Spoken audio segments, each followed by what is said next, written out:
Aux jeunes, ne traçons pas un seul chemin. Ouvrons-leur toutes les routes, disait Léo Lagrange. C'est dans cette optique que la fondation WFS, lancée il y a 2 ans, continue de poursuivre son engagement social en soutenant plus de 50 associations. Que ce soit dans les domaines de l'intégration et de l'insertion professionnelle, par la culture, le sport, la citoyenneté, l'éducation et la formation, aujourd'hui ce sont près de 4500 personnes qui ont bénéficié de ces actions. Que ce soit à travers l'art, le théâtre, la musique ou le cinéma, la Fondation WFS a soutenu 9 associations qui œuvrent pour l'intégration et l'insertion par la culture. Double Face réalise depuis 1999 des actions artistiques et éducatives dans les quartiers sensibles. Cette année, la manifestation des flâneurs à Garges-les-Gonesse a réuni enseignants, habitants, jeunes et artistes peintres de renommée internationale. Ensemble, ils ont façonné les rues, les écoles à coups de street art. Pochoirs, anamorphose, graffiti. Ce voyage au cœur de l'art contemporain a permis aux jeunes de s'exprimer et de construire un projet artistique commun. En 2008, un groupe d'artistes et de créateurs issus des quartiers populaires du Val d'Oise fonde Espoir et Création. Sous forme d'ateliers axés sur l'art, la décoration et le stylisme, l'association s'engage à sensibiliser les jeunes en errance autour de projets artistiques et de les orienter vers les branches professionnelles des métiers de l'art. Autre exemple pour l'accès à l'art, l'association Génération Freedom Ride. À Paris, au Square Léon, une installation éphémère et participative a mobilisé pendant 1 an l'ensemble des habitants et des associations du quartier de la Goutte d'Or. Impulsée par l'artiste américaine Kate Brown, 300 participants de tous âges et de toutes origines ont créé un petit cocon, témoin de leur parcours ou de leurs espoirs, pour l'accrocher dans une sculpture monumentale, le Cocoon.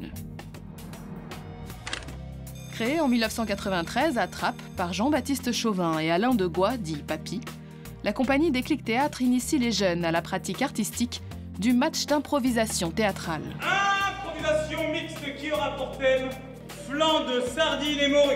Durée de l'improvisation, 2 minutes 30 secondes. Forte de son savoir-faire référent au niveau national, elle intervient aussi bien dans les écoles que dans les associations et les entreprises. Elle est devenue en 20 ans un relais de l'expression artistique citoyenne et de lutte contre les discriminations. Jamel Debbouze y a fait ses premiers pas de comédie, tout comme Sophia Aram, Arnaud de Samer et Issa Doumbia. Depuis 4 ans, l'Opéra des Cités crée des spectacles pluridisciplinaires en mêlant artistes, familles et jeunes issus des quartiers. Avec l'énergie de sa fondatrice et chanteuse kabyle, Djourdjoura, les valeurs de tolérance, d'ouverture et de diversité sont des thèmes traités dans ses productions. La Fondation accompagne également 2 actions favorisant l'accès à la musique classique, comme les concerts d'Esther. En ouverture de saison, ils offrent l'occasion pour des jeunes talents de jouer devant un public, mais aussi devant des producteurs et des organisateurs de la scène musicale, en vue de décrocher des futurs contrats. Une façon très concrète et innovante de les propulser.